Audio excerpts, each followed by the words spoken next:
Some of you really reacted to the post I put up, the brilliant article, in fact, I put up, written by someone talking about how this does not have to be a time of growth. You don't have to come out of it, you and your children, having learned, 3 new languages, how to crochet the Eiffel Tower and do backflips. Honestly and truly, you do not.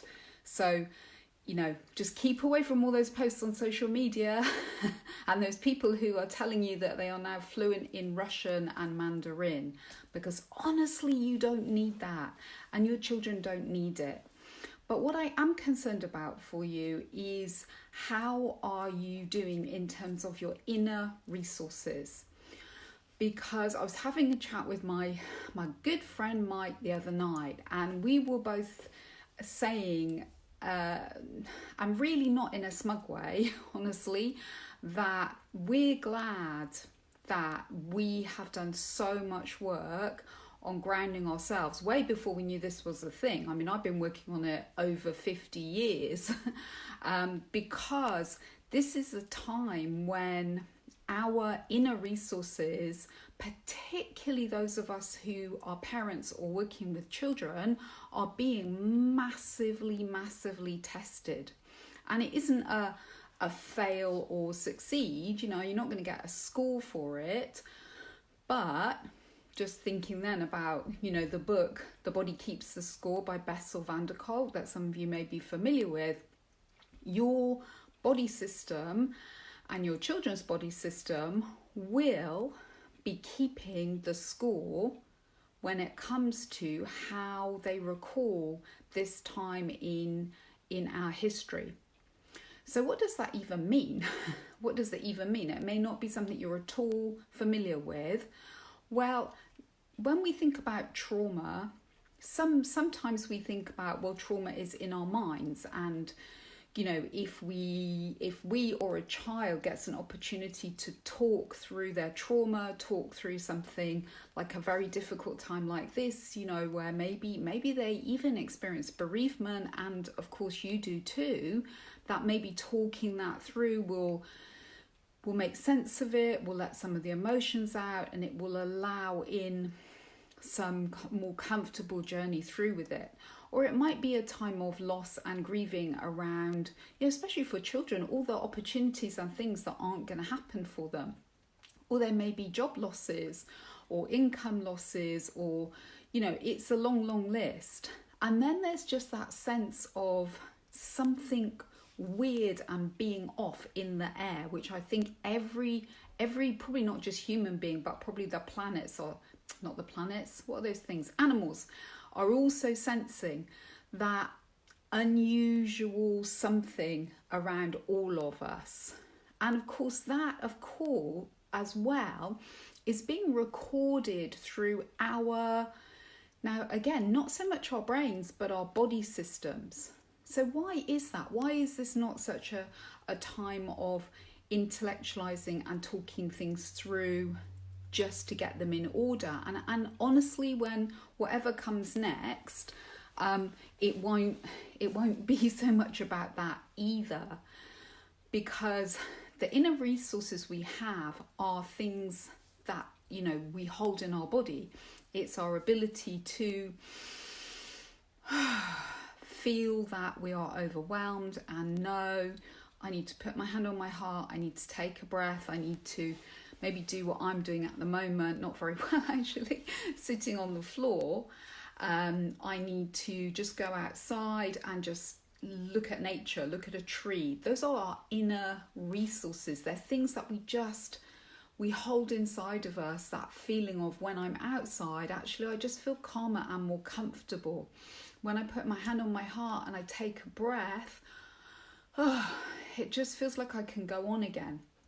Now, if we are not used to doing this, or we are in such a state of high alert, then we won't be bringing that relief to our bodies. And when we don't bring that relief to our bodies, it keeps our brain and our minds and our emotions feeling completely overwhelmed and out of control. And if that goes on and on and on and on, day after day, maybe also with some big dramatic moments too, then that becomes layers of trauma. And even small layers of trauma happening again and again and again, I sometimes call it the dripping tap of trauma, that they have a lasting impact. They have a lasting impact on us, certainly, but on children even more so. So if they are constantly hearing us having maybe fights with their mum or their dad, if they are constantly hearing us saying, I can't cope anymore, this is too much for me, the kids are driving me nuts, I just want to walk out the door and leave. Now, of course, it's reasonable to feel like that, but for the children to be hearing it, that's going to scare them. Because although we know that we're not going to do it, and in many cases a lot of things we can't do now, but children, depending on their age, and even older ones, although they might intellectually think, well, that's not even possible, it will still scare them. And, you know, if they don't have your inner resources to draw on, so I wouldn't expect, you know, a 6-year-old or even a 16-year-old to have really solid kind of, okay, I know I need to just lay myself on the ground now and, you know, maybe just hold my head and just really breathe and let my body sink into the ground. I wouldn't expect a child or a young person to just maybe do that on their own at all.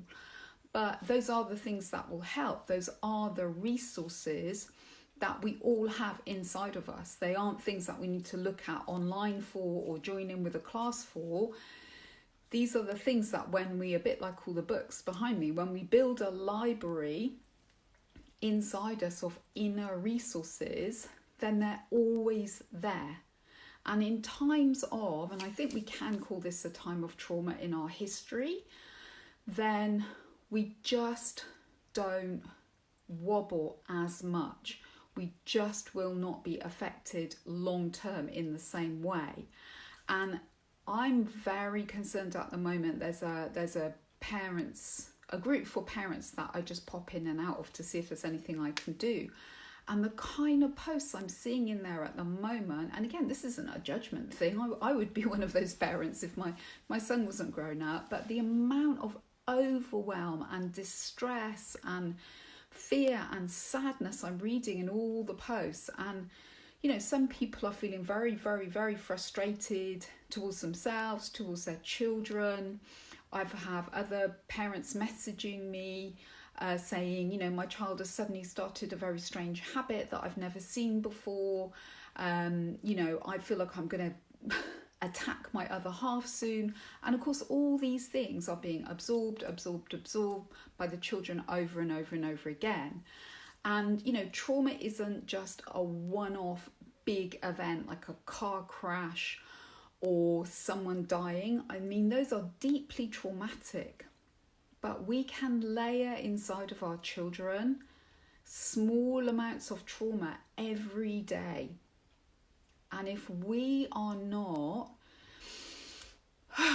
grounding ourselves, feeling supported ourselves, then we're going to miss how it's showing up in our children, and we're going to miss opportunities to bring them back to a sense of feeling emotionally and physically safe. And of all the things that we need to do at the moment, never mind schooling or any of those things, this is a priority. It's a priority to be really noticing the emotional and physical shifts in ourselves and of course in our children, and then slowing everything down and bringing ourselves back to a feeling of safety and then back to safety. Because at the moment the world feels unsafe, and I'm certainly hearing of a lot of children now who, because of things they've heard about and conversations, are actually refusing to go outside. And you know, I just saw on Twitter, and I'm sure this will not happen, but the government talking about, you know, starting to send children back into school in 3 weeks' time. Now, I honestly can't imagine that's going to happen. But if it is, then the children, many children, are going to be super, super scared and super, super anxious. And they are probably going to refuse point blank to go to school.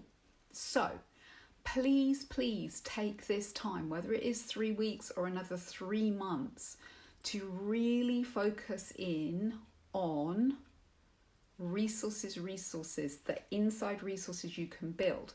And if this is something that you think, I don't even know what this woman's talking about, maybe a common thing when you watch my videos, then please come and join my Crisis to Calm Parenting program. It's running again starting tomorrow, so Monday tomorrow.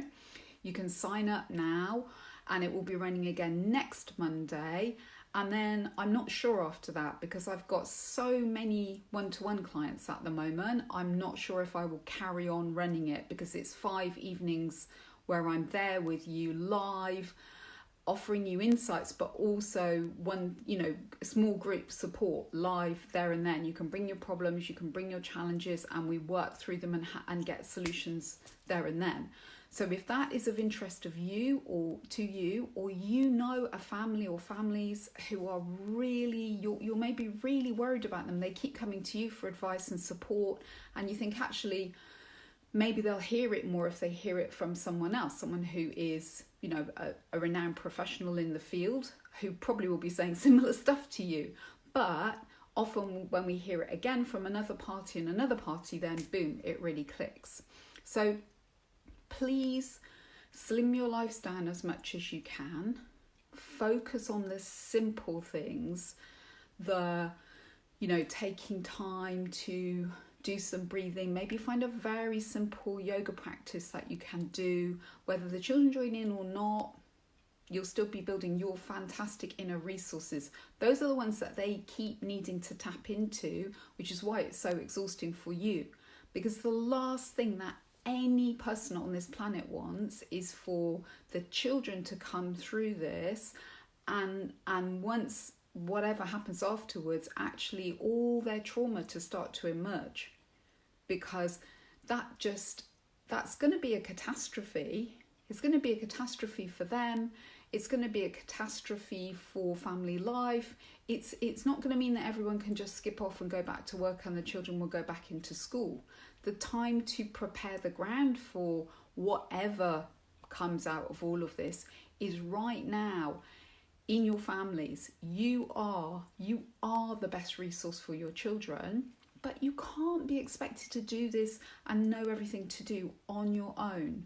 And I honestly would, beg's a bit of a strong word, but I would beg you, whether you get support from me or another parenting expert, someone you know has done their homework and studies this stuff all the time, please tap into something.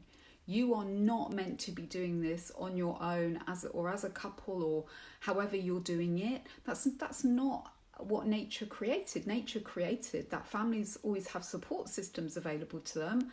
And of course now you might still be able to tap into support on videos, but it will be from other adults who've never lived through a time like this and haven't studied, the real lasting impact of trauma. So please take extra special care of yourselves, and look out for the link that I'm going to post now. And if you don't need it because you are really well resourced, and I'm delighted if you are, but someone who does, then take 2 seconds and just pop it through to them with a lot of love and light in your heart. And let's not be on our own at this very, very challenging time.